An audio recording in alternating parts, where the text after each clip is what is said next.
बे सुकालू कहाँ जात हस रे? कहीं नहीं भाई, ई ढार ठंडा के मजा ले ला रहा हूँ यार।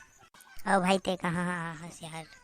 महू हाँ भाई, तोरे असन ठंडा के मजा ले ला रहो यार। एकदम ठंडा है, देख नहीं थी बर्फ घरों गिरत है।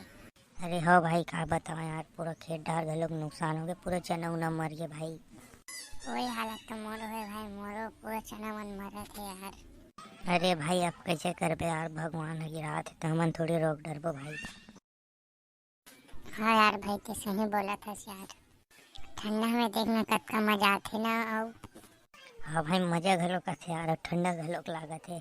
यही ठंडा में आगे हो जातीस तो मजा आ जातीस ना।